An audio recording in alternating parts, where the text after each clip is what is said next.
All right. Greetings and salutations. Good afternoon, good morning, good evening. It's Daniel Midson-Short. Hello, my friends. Welcome to Man Talks, episode number 9, maybe?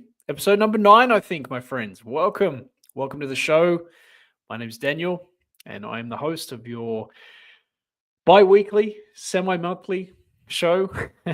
Yes, my friends, I've been away for about 2 weeks almost, and I know that I said I was going to try to do this show Monday, Wednesday, Fridays, but I kind of had a very busy week with family visiting, and then I kind of had a mini existential crisis about this show and how I want to run it and things like that. And I thought, you know what, Daniel, just take a week off. Just chill out for a little bit, rethink things, figure things out for yourself first before you go into a crazy mode. I tend to, as a person, I don't know if you're like this, but I tend to push myself very hard for results. And sometimes I burn myself out, or I just don't get the quality of results that I want. And so I decided to just to pare back a little bit, take my time, and to let things rest. And the cool thing is, in the meantime, the channel's kept growing. People have kept commenting, liking the videos that I've put out so far. So we're on a good path, my friends. So if you're here today, great to have you here. I can see several people there live with us. Thank you for being here, my friends. And I'm excited to get into today's episode of Man Talks. You might notice I got some slightly different glasses. That's because I actually scratched my other glasses, my translucent pair of glasses. So yes, I'm wearing my backup pair right now. And they're actually quite nice. They got a little bit of a blue light in them, which is good. Makes me look a little bit different, but hey, you got to roll with it. I should have a new pair of the other ones coming very soon. So yes, looking a bit different, been away for a little bit, but we are back. And today I have a very interesting topic for us. It's going to be something that I think will make a lot of sense for a lot of people out there. And it is the topic of being more authentic as a man. This is something that I know for myself has been a huge challenge, trying to find who I am world in the right way, being able to actually feel comfortable being who I truly am in front of other people, especially those who love me, who I depend on in my life, and being able to do that authentically. And I know these days there's a lot of talk out there around authenticity and this idea of, like, what does it mean to be an authentic person, blah, blah, blah. Well, we're going to explore that today and try and come up with some ideas, especially for men, that can help you to potentially be more authentic. Before I get into that, the reason I wanted to actually talk about this topic was, as always, I've been exploring the forum of Reddit, which I really love, which is the Ask Men Over 30 forum. And I was looking at different topics that I want to cover, and authenticity was one that came up quite a lot. And I thought this was a very interesting post. This is now an old post, but it was a question of, do you feel that you're living your most authentic life? So do you feel that you're living your most authentic life? And this was asking men over 30. And the comments on this are pretty eye-opening. First of all, it has 5 likes, it has 27 comments, and the majority are kind of either being sarcastic or just saying they don't know. So the question is baffling. What does this question mean? Play The Stranger by Billy Joel. Yes, and it's pushing everyone away. No, not even close. Fuck no. Absolutely not.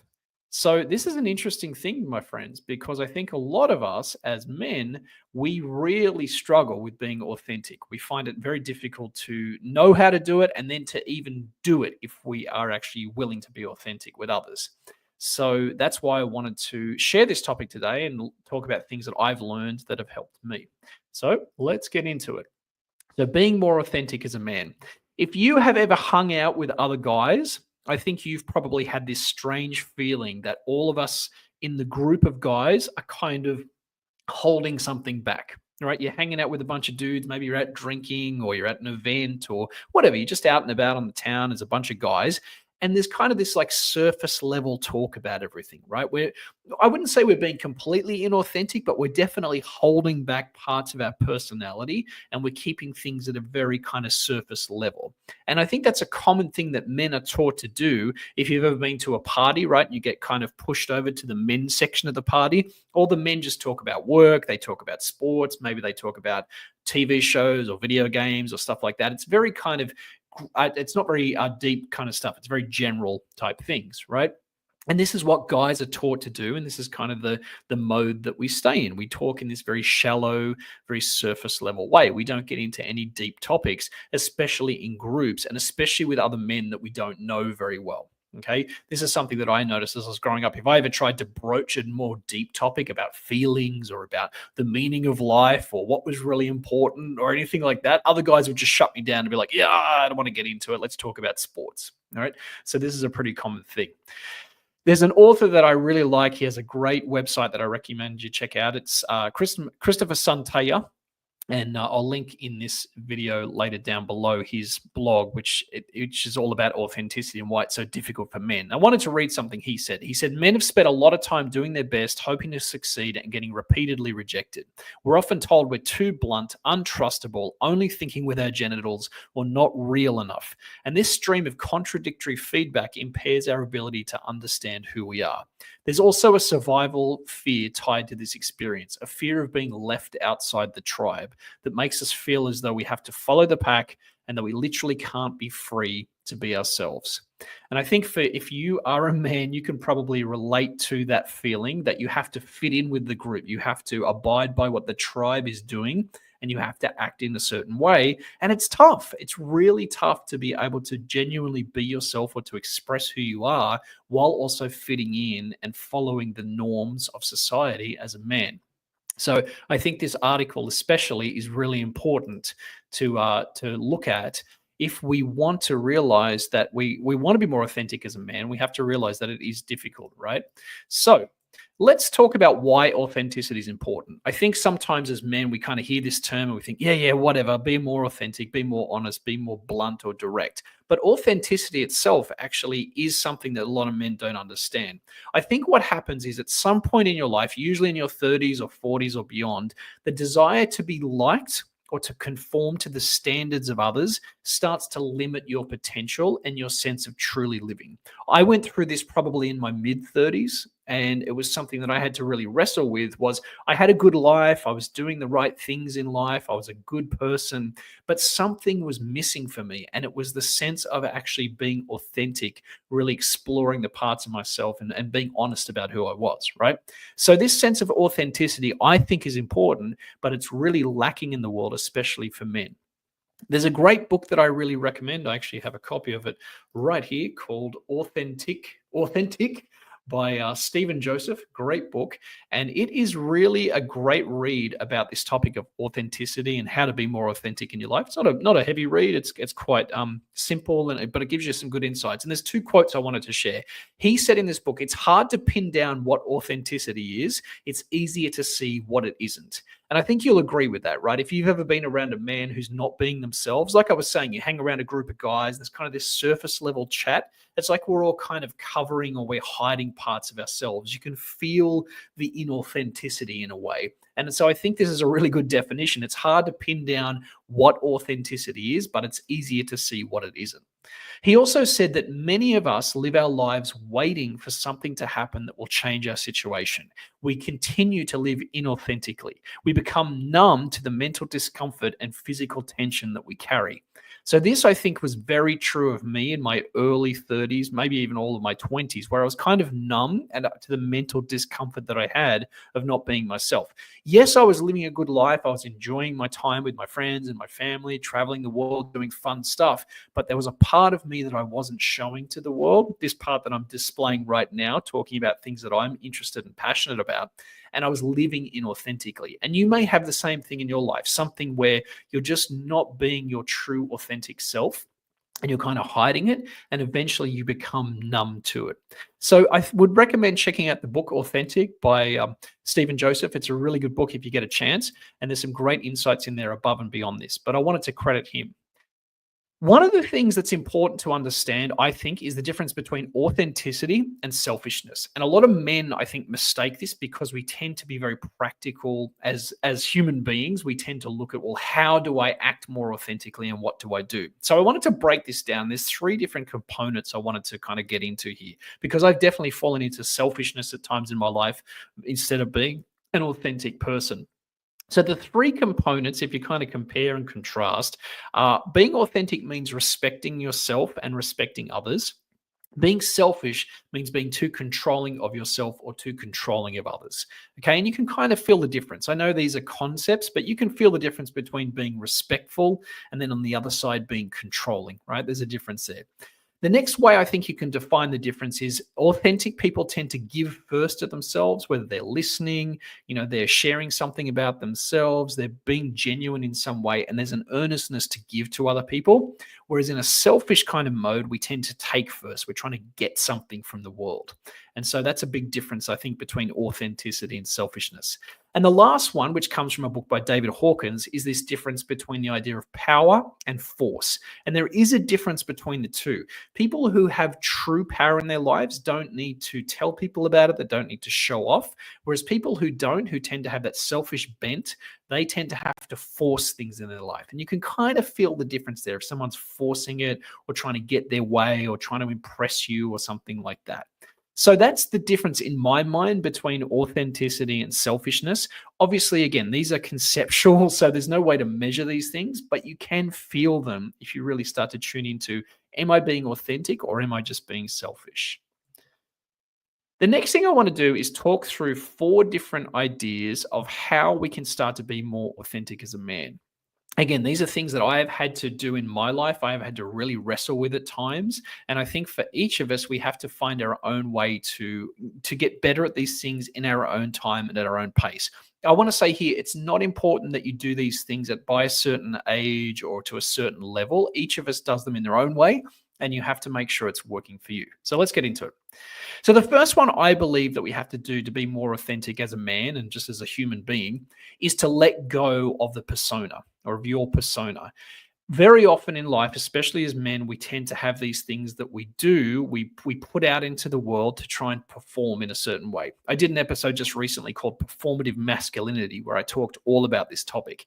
And so as men, we tend to have a persona, whether we want to be strong, we want to be successful, we want to be cool, we want to be attractive, we want to be rich, whatever it is. There's all these kind of persona elements that we lean into as men. And after a while, they tend to kind of limit who we are and who we're authentically being underneath. So you know damn well when you're in your persona. I can't tell you how to get rid of it. You just know that it's something that you're kind of putting onto the world. And in some instances, sometimes I guess you need to have a little bit of a persona, maybe at work or when you first meet someone or things like that. But over time, if you can start to let go of your persona, start to drop the act a little bit, you'll probably find that it actually makes you feel more authentic. Second is to choose healthy people in your life. Now, I know this is not easy, particularly depending on your environment. Some people around you are very toxic or very kind of negative or pessimistic or mean-spirited or whatever. And the truth is, it's your choice whether you spend a lot of time with them or you don't. I get it that sometimes you live with those people or their family members or co-workers. At some point as a man, especially in your 30s and 40s, it becomes your responsibility whether you stay in that environment.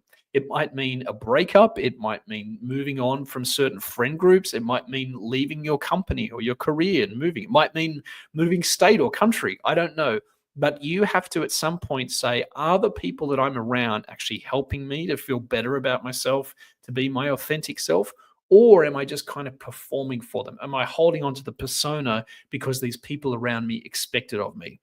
And you know pretty well the kind of people you should be around versus who you shouldn't. I think as men in our 30s and 40s, one of the traps is that we tend to hang around the same people we hung around in our teens or our 20s because they're our friends or our mates, as we say in Australia. And we're supposed to stay friends with those people for life. The thing is, you don't need to continue a relationship with anyone who makes you feel uncomfortable or unhappy or unfulfilled in life. You can choose to move on from that person and to be whoever you want to be. So, choosing healthier people, I think, is one of the big steps to being a more authentic version of yourself. It's not easy because it does take some separation, sometimes some boundaries, but it definitely helps you to feel more authentic when you're around people who are more like the person you want to be. Next is changing your mind. Now, I know this might sound strange because, if you keep chopping and changing and thinking about things differently, how can you ever be authentic and be consistent? I think the key to authenticity is change, right? If you keep being the same person you were 10, 15, 20 years ago, that is no longer authentic to who you are. We all know men who are kind of trapped in their 20s or teens or whatever, or talk about the good old days, and that's how they live their lives. They've never changed their mind. They've never adapted. They've never evolved. They're not learning anything new. Maybe you're a little bit like that as a man. I know for me, getting into my 30s, I felt like a lot of the ideals and the ways that I'd lived my life were kind of over, were kind of boring. I wasn't excited about them anymore. And so I started to change my mind. I read a lot of different books. I hung around different people. I moved country. And it really helped me to change my perception about who I was and where I wanted to go in the world. So it's okay to change your mind about things. If you think something is important at a certain age, that's fine. Lean into it, believe in it. But as you get a little bit older, if you want to change your mind about that, you want to reverse what you thought, that's no problem at all. That's part of being an authentic person. And the final one is to pursue your passions. Now, this one in particular is strong for me because it took me until my mid 30s to actually pursue the passions that I had in life, which were professional speaking, writing, talking about self improvement, things like that. All of us have things in our life that are important to us. They may not necessarily be something that is outward facing like mine are. It might be just something internal, but you have to devote time and attention to them if you want to be authentic as a person. All of us have things in our life that are important to us, but very often as men, we tend to put them on the shelf because we think it's not responsible or it's not sensible or whatever, especially as we get older. And if we have a lot of things that we've kind of given up, our lives get very empty.